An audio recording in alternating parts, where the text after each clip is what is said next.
छोड़ा नाता जोड़ा जनी अपना के बुझ कमजोरा। लाज छोड़ा नाता जोड़ा जनी अपना के बुझ कमजोरा। केहू न जानी सुन मोरे रानी 12 बजे रतिया के जइहानी खटिया पर देबे की चौकी पर चाली चलाई गोरा होने भुइये में काली।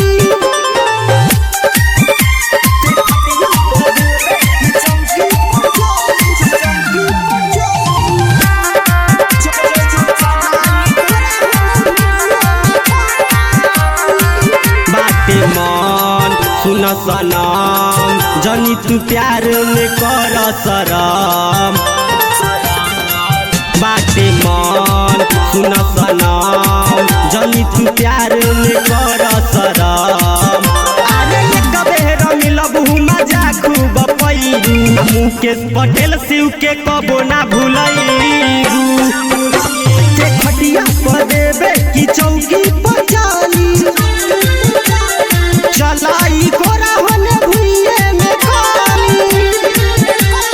खटिया पर देबे की चौकी पर चाली चलाई गोरा होने भुइये में काली। Recording by Kohinoor music studio Bakhri बाजार।